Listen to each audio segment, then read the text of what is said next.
Hello and welcome to QSO. It's all about ham radio. K8QOE, who served as ARRL Ohio Section Manager since 1998. Joe first joined the ARRL field organization as an official emergency station, OES. He became a public information officer and has served as an official observer since he was elected Ohio Section Manager in 1998. Joe had a career as a journalist and a teacher. He edited 6 separate ham radio newsletters in Cincinnati before becoming newsletter editor for the Ohio Area Repeater Council, a position he held for 5 years. Phillips organized the first Ohio Repeater Directory and in 1992 organized the Ohio Section Ham Radio Newsletter Contest. He authored a weekly ham radio newspaper column in the Sunday edition of the Cincinnati Enquirer called Ham Call, and he hosted a similarly named program for cable television in the Cincinnati area. And in 1995, he was a recipient of the ARRL's McGann Silver Antenna Award. This award is given annually to a league member who demonstrates outstanding public relations success on behalf of amateur radio. Joe was excited about having his photo on the cover of the May 2009 issue of QST,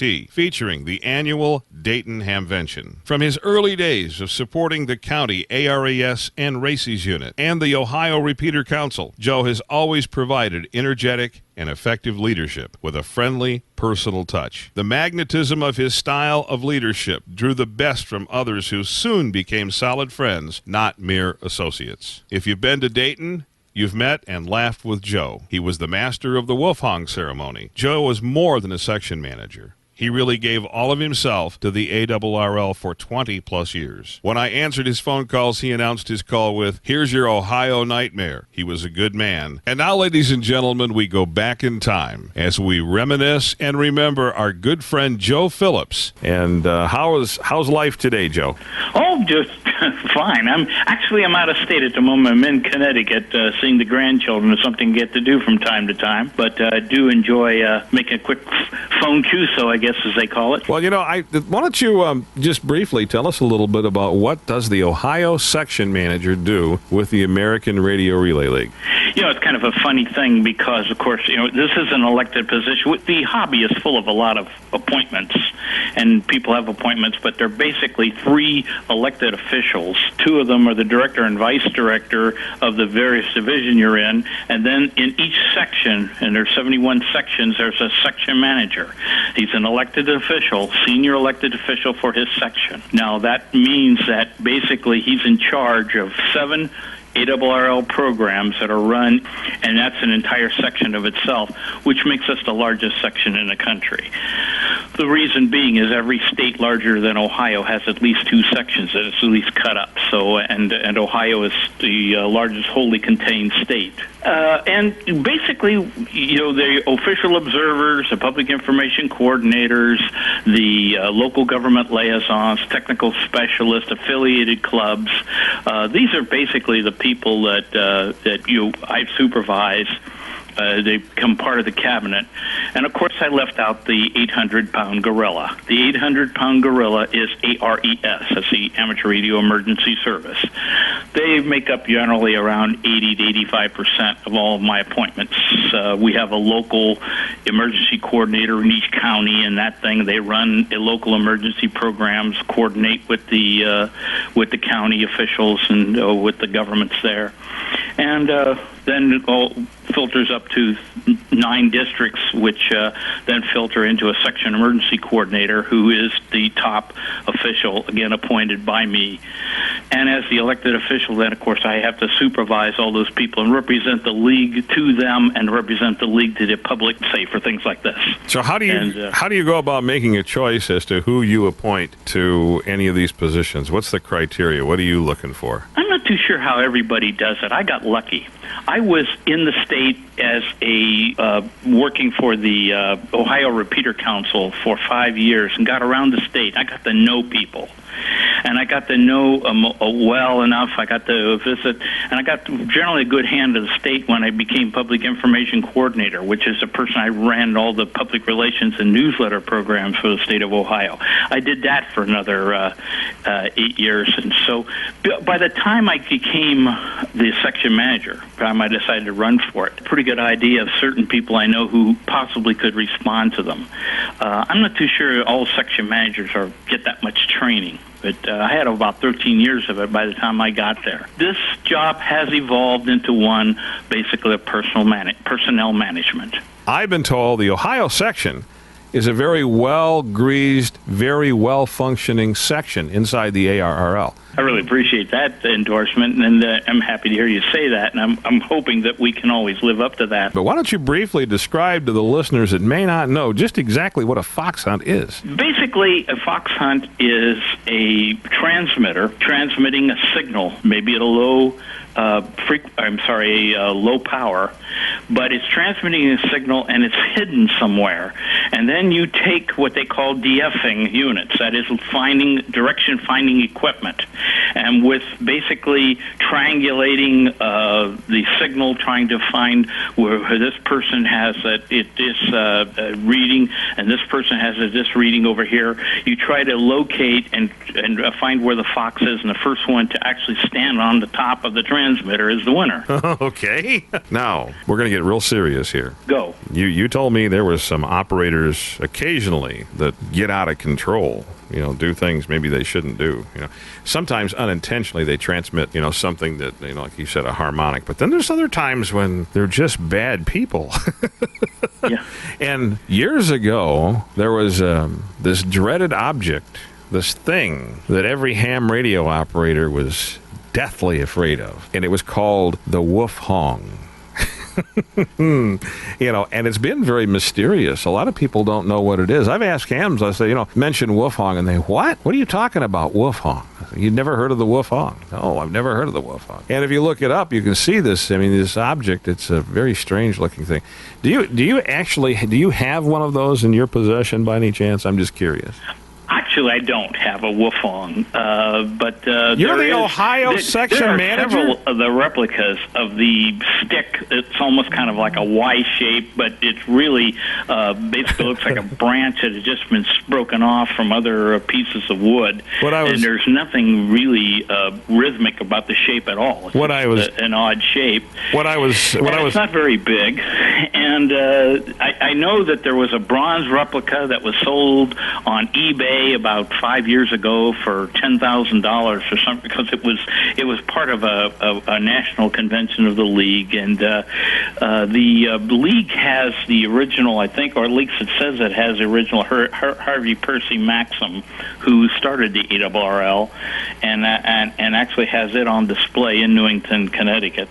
And we talk about Hiram Percy Maxim, okay, and that's an unusual name, Hiram. You don't hear too many people named Hiram. At least not in this day and time. So that carries. You want to hear something unusual about Mr. Maxim? Sure.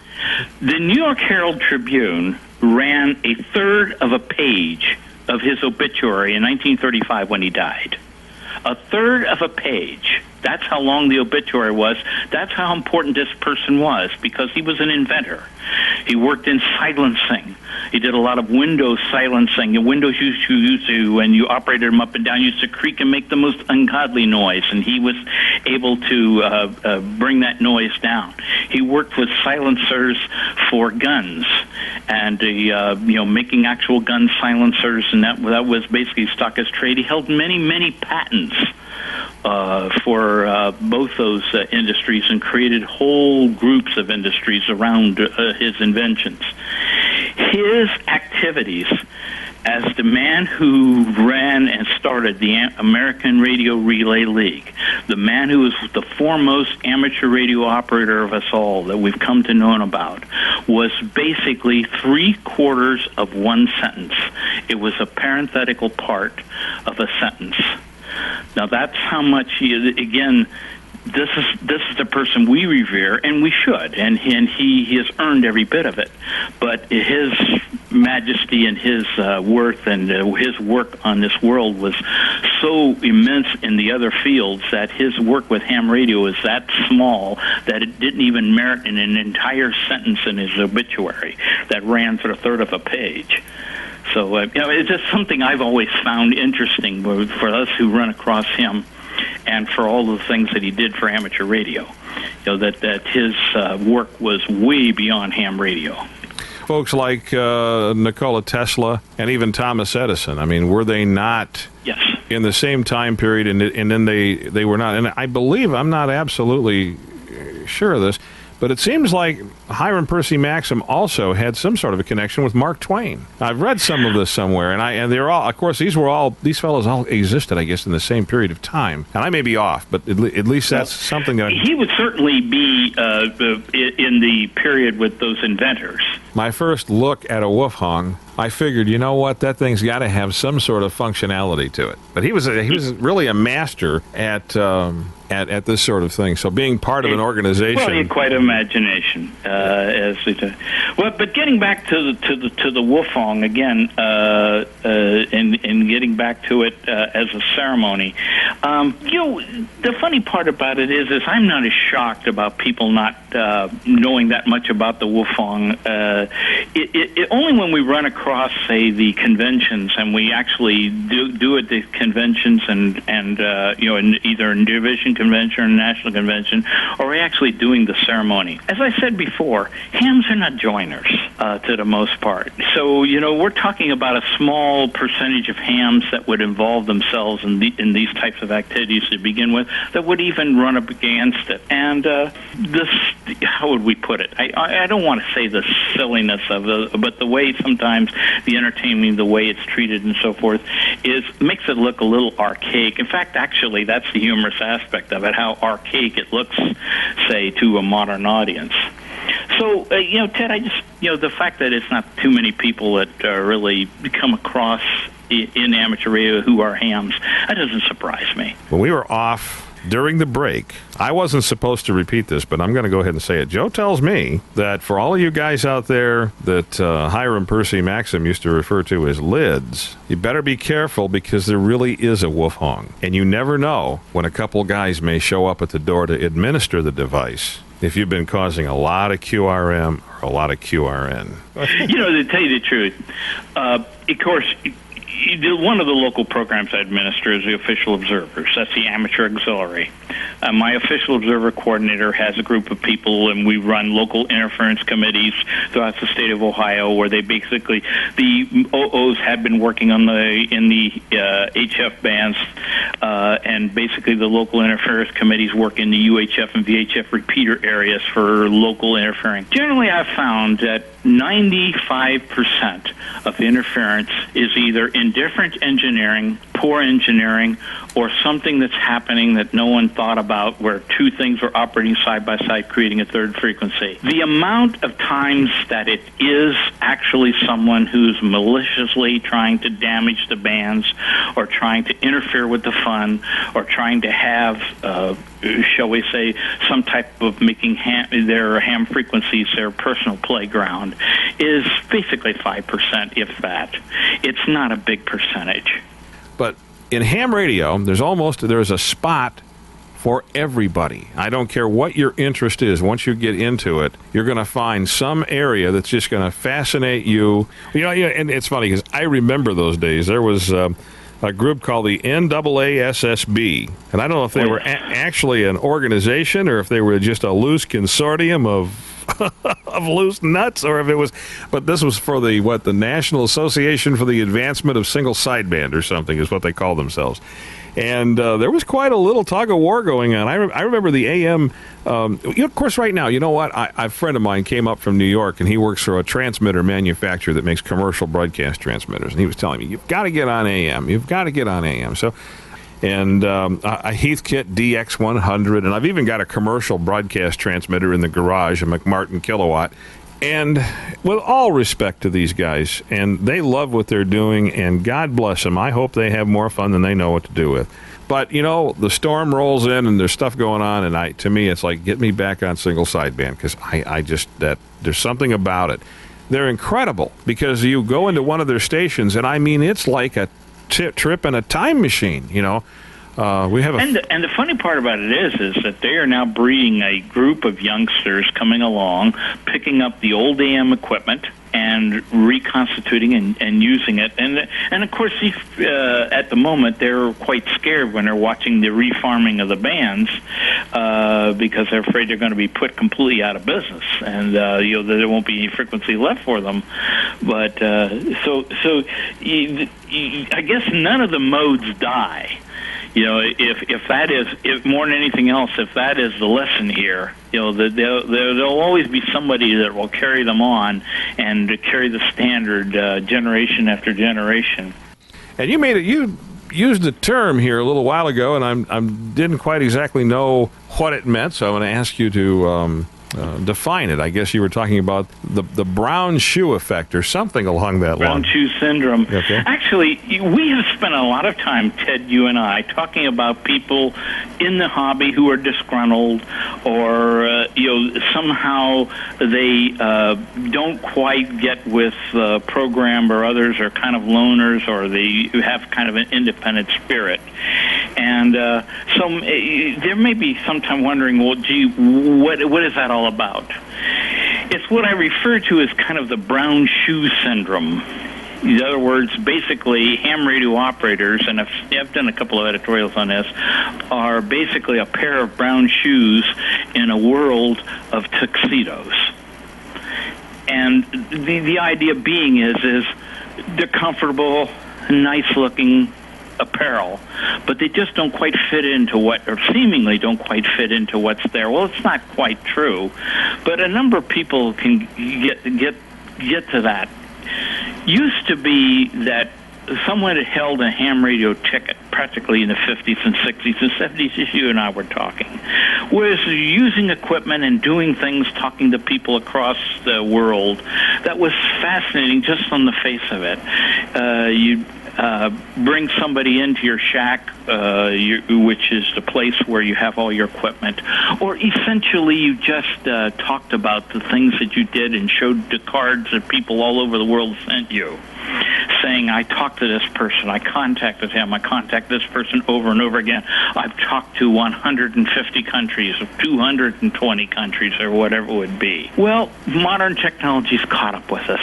And now that is no longer, on the face of it, fascinating to the general public.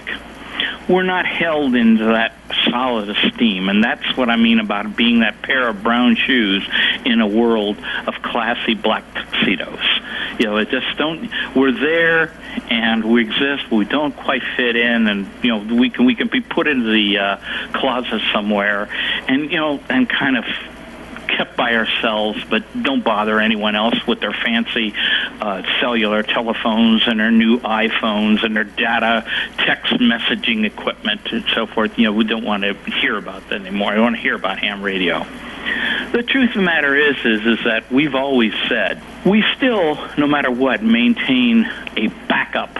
We're the backup category to whatever these fancy systems that are going on of data transmission and information movements.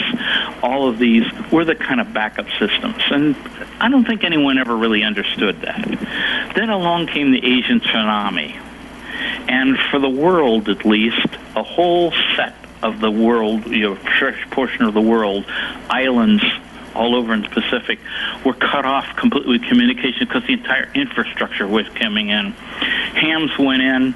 They had the frequency knowledges. They had the equipment that could run on generators, and they had a worldwide network of amateurs that knew what frequencies to listen and had a kind of a disciplined authority under the traffic handling to move information.